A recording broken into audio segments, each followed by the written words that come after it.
Today is the 18th of August. Hey, I'm recording on the correct day. Um, so I have been going to my electrolysis appointments. We're starting to get to this side, and this softer side does hurt more than the other side, but it's actually not still too bad. I'm not having too much trouble with it. I don't know if it's just not really that bad in general for people, or if I have a pain tolerance or something. I don't know. I haven't looked it up, but it's not like it's more noticeable, but it's still not like even worth wincing.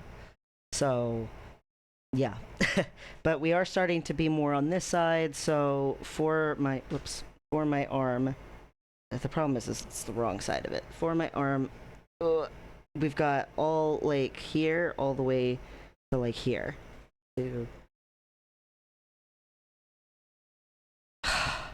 It's so annoying attempting to do this. There we go. Don't move my arm, me. Okay, right down here, all the way to up in here. So, some of the little hairs are growing back, which is disappointing because it means it's gonna have to go over it again, but way less of them are growing back than were originally there for sure. So at least it's not going to be every single hair follicle has to be redone, but it does mean it takes longer. I don't want stuff to take longer. I want it to get done, to be over with, so I can get the surgery. The next surgery, I get a shaft. It's just going to be basically a tube, but at least it's going to be there. I have had a phantom limb, phallus my entire, since I was 12 or 13, so my entire puberty onward, and it's finally there's going to be something physical representing what I've always had sensation of, and that I just want to get to it, but I have to go through the long waiting period first of go to my appointment every week. I wish I could go 2 times a week, but that did not happen.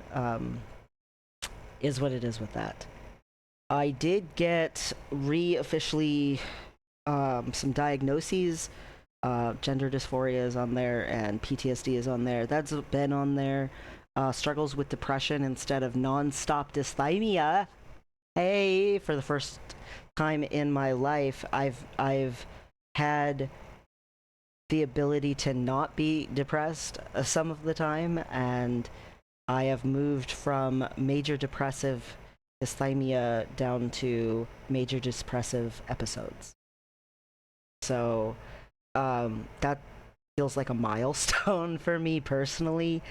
I got re-diagnosed with ADHD, which I have been worried that maybe that was a misdiagnosis and that some of my other issues were making it seem like I might have some sort of ADD or something, because I do have auditory processing disorder, and that's been diagnosed for a while.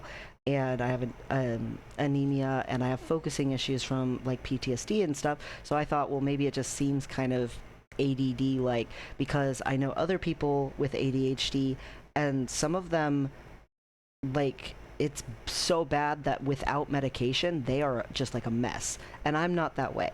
I have basically an autopilot that's decently functional, but I do absolutely either get hyper focused on things or I'll struggle to focus entirely, and if my brain starts going in multiple directions, I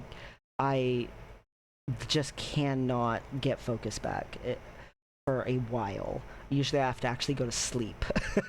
it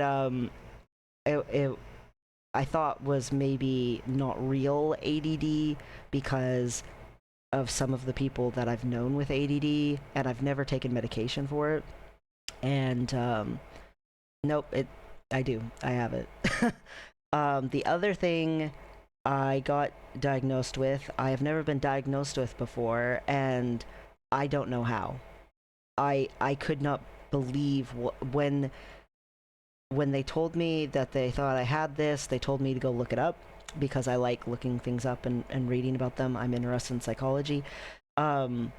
It's like a hobby. I don't have a degree. So I went and looked it up and I was like, holy crap, this is literally like definitively, yes, me. I have every single symptom down the list. And what it's called is GHIA. It's Global High Intensity Activation. And I have global high intensity activation 24/7, and it is 100% descriptive of me. So if you look up global high intensity activation and just read about it, yeah, that's my day-to-day life, like all the time. Um, in a nutshell, it's having a nervous system that does not correctly go about its business, and you are in a constant state of high alert, high activation, high overstimulation, and also because it's very difficult to handle that constant state, a constant um, freeze going on in your nervous system. So I'm extremely susceptible to things like startling and shock, but I'm also very calm, like in a gradual or routine or under pressure situation. Shock for me is usually involving good things, actually. I do not handle good things happening to me very well because I'm not used to it. It's a little foreign, but also I just don't process it well. I have some sort of processing issues anyway because of auditory processing disorder.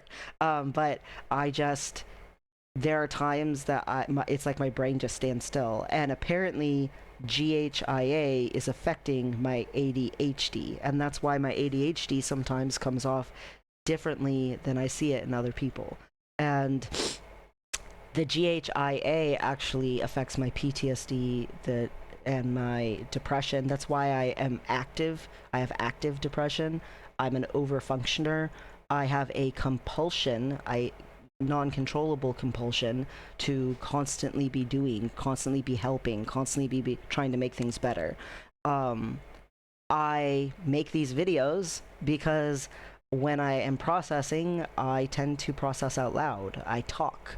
And that's also a symptom of the GHIA is because I cannot regulate internally, I cannot regulate my nervous system correctly, I go external.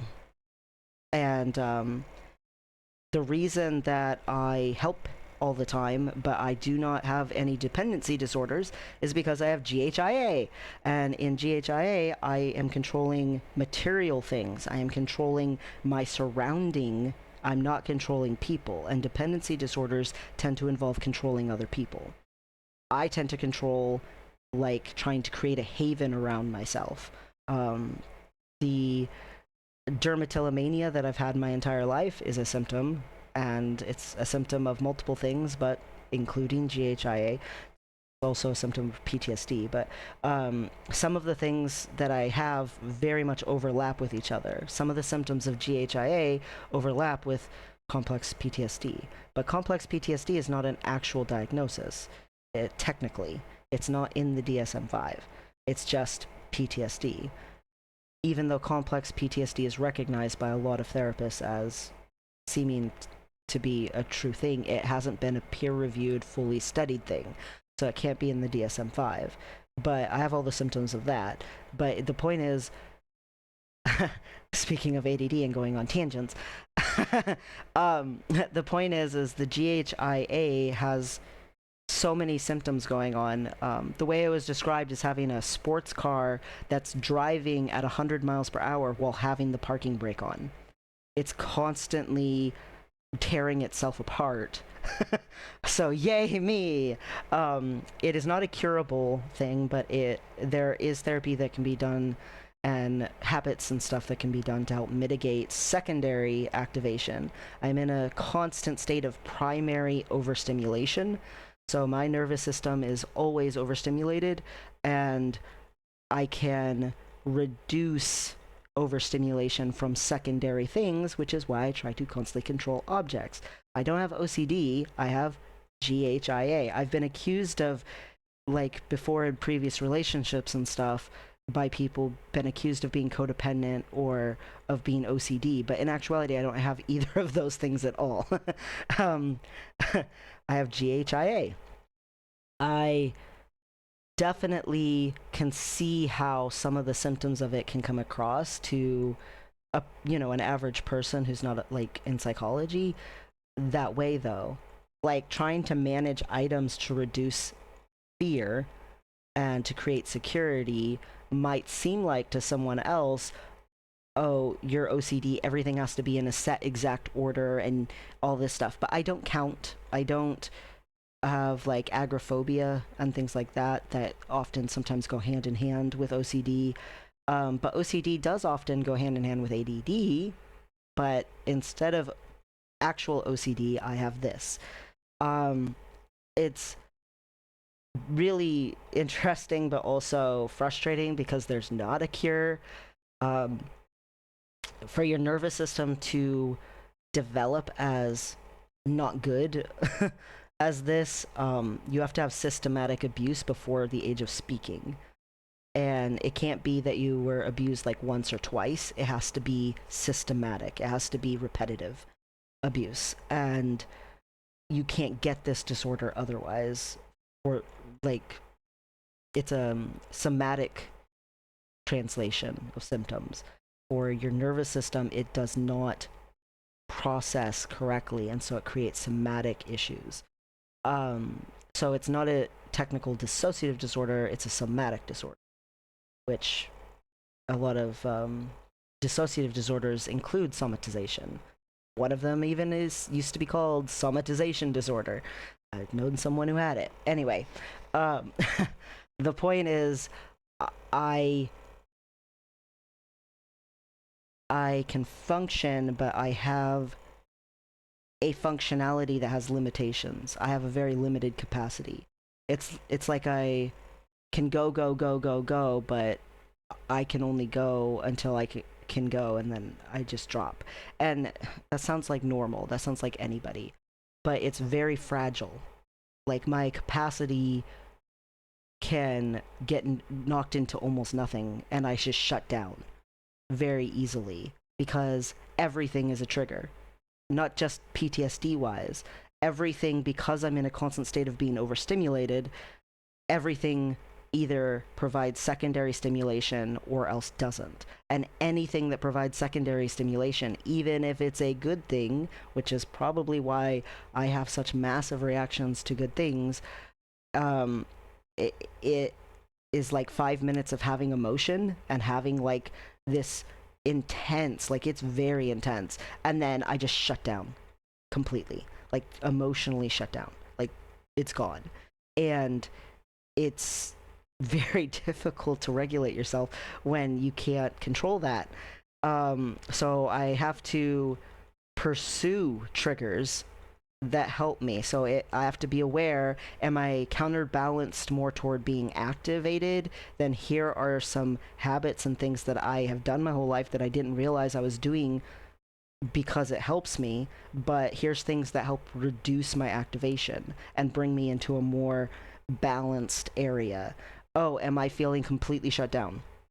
Then here's some things that can help activate me more and bring me into a more balanced situation. And I'm basically just triggering myself all day, but I'm triggering myself toward being in the middle, by constantly trying to be aware of where I'm at, which is really hard. Also, it's extremely important for the people in my life to understand that I can't help the way that I talk. I've been told a lot that I am a storyteller, or that I am someone who teaches when they talk, that I over explain, or I should learn how to edit, or however you want to say stuff like that. And in actuality, I process when I talk. So I cannot stop doing that because then I can't process. And then I just go into shock. When they take scans of people whose nervous system is like this, the nervous system is lit up like the body is in shock. It's like I'm living constantly in shock. Um, so I have to deal with that. I have to deal with that. And the way that people with global high intensity activation usually deal with that is over functioning and shutting down and going back and forth between those two things, which is what I do. And I don't really have a between space. It's always either I'm cozied up with a video game or a movie or something, or else I am outside and I'm hiking and I want to swim and I want to, like, there's no middle grounds with my hobbies. There's no middle grounds with what I eat. I either eat super healthy or else I eat sugar. Like, I either am full blown love this person with everything I am, or else they're an acquaintance. Like, there's no middles for me. People with GHIA tend to be extremely introverted and isolate themselves. People with GHIA, like, they just struggle to make friendships. And even the fact that I feel like I have to make it up to everyone that I exist, in the description for GHIA, there was a sentence that resonated with me so much. It was, the very act of existence is a hardship.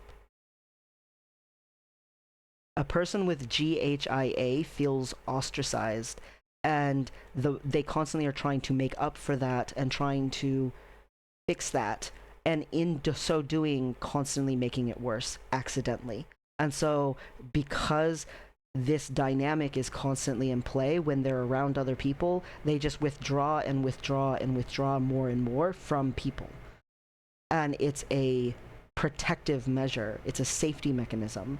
It's not meant to be rude or, you know, I wouldn't even know how to know if my being an introvert is just fully disorder related, or that I actually could choose, if I could choose, that I would want to be an introvert. I don't know how I would know that. It's a very daunting thing. And it doesn't help that I already feel like I am a massive inconvenience to people constantly, and now I have to go to people in my life with the expectation of, please be a patient human being and understand that my behavior is because of this this, because of this. Like, it's very hard for me to say that to people and to be even more of a burden when I already am constantly trying to mitigate that. I feel like I take up too much space, and I'm constantly trying to make myself smaller, and it's a very hard thing to juggle, to balance, and I somehow have to navigate this. And I have the another symptom of it, of GHIA, is an intense compassion for other people and an inability to have self-compassion, which is also extremely descriptive of me. I struggle so much with ever thinking of myself. I am constantly aware of other people when they're around me and how they're feeling, and if I'm being a problem. I don't want to control their feelings, but I do not want to be the source of any of their distress or discomfort or inconvenience. If I feel like I am, I will remove myself. And in that one particular way, it looks similar to codependency. But in actuality, I don't need to be their hero. I just need to not be their villain. And in actuality, I don't want to regulate all their feelings and stuff like that. I just want them to be happy in life, and I will do whatever I can to make sure that happens because I care.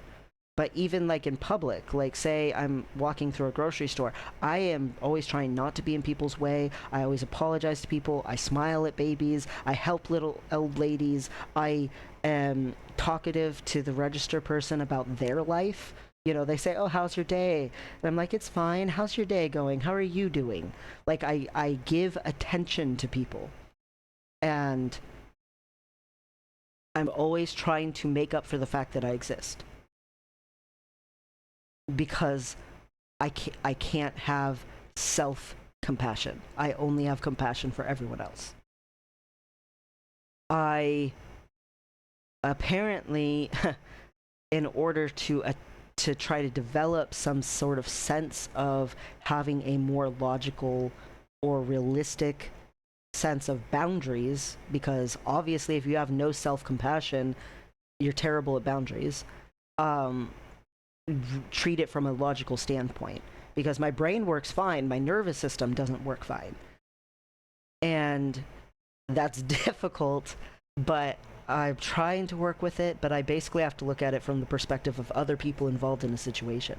I can't try to notice my feelings in, say, a memory or a situation. I have to try to think, how would this person be feeling, and what would they be noticing about my reactions? That's as close to self-compassion as I go. And I am trying to do the things that are necessary, but it is hard. Thank goodness I have the good therapist that I have, because apparently GHIA requires a tremendous amount of patience and human beings who will listen. Because I constantly feel like I don't, you know, deserve to be in space with other people, and I should be making up to them that I'm taking up space. I I need to be heard. I have a desperation to be seen, to be heard, to be accepted. A desperation for acceptance. And that's very true. And it means the other person has to be really patient and listen to me talk for a really long time before we start to narrow things down more and get to epiphanies. And that can be irritating for a lot of people. And the therapist that I have, thankfully, is not like that. People with GHIA cannot actually have many types of therapists and therapy. They either flat out don't work, or they're actually detrimental.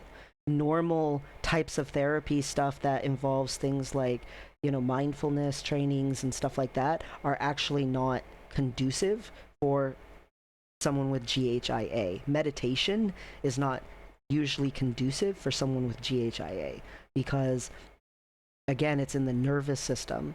What does often help someone with GHIA is changing your physical body, what it's experiencing, which is why you go to the triggering system. It's just another form of triggering. It's like I always thought I admired the people in Finland. They go take ice dips in the cold water, and then they go sit in a sauna, and what they're actually doing is regulating their body. They're putting their body into a state of shock, and then they're putting it into a state of warmth and comfort, and they're giving themselves a physical nervous system shift. And your body, when it has shifts, can have shifts in hormones, which can shift your emotions, which can shift your overall state of being and well-being. And so instead of constantly being mindful of stuff, because I'm already too acutely aware of everything around me, instead it's an attempt at again, I can't change the internal regulation, so I have to change the external sensory in my body itself. And so in times when I'm feeling completely shut down, doing a little exercising or doing a little shaking is normal, or dancing in place or things like that. It's very normal for someone with GHIA. They suddenly can't be still, which I have had issues with. If I'm feeling very activated, being completely still, which I also do. I can get into a fetal position, for example, and be like that for hours and not move. I'm very either, again, activated or frozen, shut down. It's a constant thing. And when it comes to even stuff like my transition, I can see it in play. I spent a year waiting for one office to get back to me about top surgery, because I felt like I couldn't move from that. I had to stay with that, because if I didn't stay with that, I don't know. But I had to. There was no reason except I was frozen in that. I get stuck. I have had so many points in my life where it's like I was on a plateau or I was in limbo and I just could not move. And then there's points in my life where it feels like everything's a rush and it's happening all at once. And it's because I'm doing that. I'm making everything happen all at once. I look at when I finally called a different place about bottom surgery. I couldn't call them about top surgery. Top surgery was set in stone. But I called about bottom surgery and they brought up that they also do top surgery. Suddenly, I'm in the very next month getting top surgery. It was that fast. And it was because I suddenly activated and I went to everything. I did everything. I got the letters, I got the appointments, I got everything submitted. I did it all super fast in a rush. And I recovered from that surgery. And then there was, I need the hysterectomy like now. And then there was a delay on the hysterectomy. I couldn't get it immediately after. As much as that had been the original intentions, it just wasn't realistically feasible for the medical system. And I got stuck. I feel like I'm in that flux, like in every aspect of my life. Getting stuck and then go, go, go, go, go, go. Okay, I'm stuck. I'm stopped. I'm shut down. I don't have anything. And then, okay, I'm going. Okay, I'm going until I'm like breaking. I'm going until it almost feels like I could die. And I have to suddenly stop. It's a screeching halt. I am in a constant state of shock. I am so easily shocked by things. And the default for GHIA when upset is to default to grief. And I absolutely have that. I almost don't have a temper. I almost never yell or get mad at things or rage or anything like that. Like almost never. But I grieve very intensely, even small things. And I can't believe I can't believe I've lived this much of my life and no one's ever diagnosed me with GHIA before. Like, it's just shocking to me because it's literally like a full-blown explanation of my behaviors and the way that I exist. I mean, not every single thing about me is because of GHIA, but almost everything about me is affected by it. Even the things that aren't it. So it's a lot to have this new label that can be added to the other disorder labels on my rep sheet. Now that I'm aware of it, though, my therapist has been pointing out to me, and we've been trying to work on it a little bit. It's only been 2 weeks, so I have a long way to go. But it's edifying for me to have some sense of clarity about myself. Every time that I find out more about myself or I come to a better realization about myself or how to work with myself, it helps me. It's just like when I finally, after years of resisting the whole I'm gonna need to transition thing, when I finally accepted transition, it just opened up the world for me in so many ways. When I finally accepted that I had PTSD, that was a big thing by itself. And that was a long time ago, and it was still just a massive thing. I had to accept auditory processing disorder. I mean, when I was a teenager, I had to accept having this stupid anemia. There's things that affect me for sure, but it's like helpful to know the truth. As much as the truth can suck, it sucks. There's no cure. My nervous system is stuck this way. That sucks. It sucks that even after all the surgeries and all the work and effort, gender dysphoria is not going to be cured. It can still happen. That sucks. I'm gonna have to be on hormone replacement therapy for the rest of my life over something that happened when I was a baby because I was born intersex that I didn't choose. That sucks. It's not great. Hereditary anemia sucks. Auditory processing disorder sucks. PTSD sucks. GHIA sucks. But at least I know, and it gives me something to work with, and it makes me feel less bad when I am a burden to people, because I can at least tell them, look, here's something. I can offer them something. Here's the reason. Here's what's going on. I'm sorry that I have acted this way or done this thing, but there is something behind it, and I swear I'm trying my best. It helps me be less of a hardship for other people, I hope. It at least helps me feel less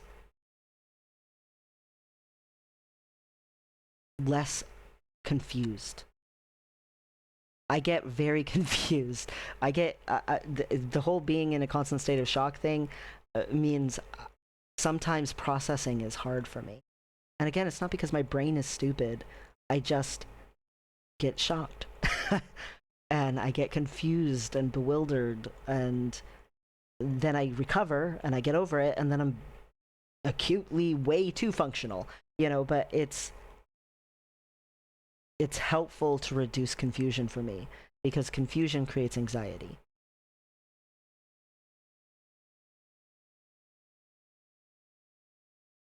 I can't believe no one diagnosed me my whole life. Like, it's so accurate. I feel like it's accurate in the way that gender dysphoria is accurate. Like, it's just correct. That is a correct diagnosis. I agree completely. um, so that's where I'm at the moment. That's what's going on with me this month. Anyway,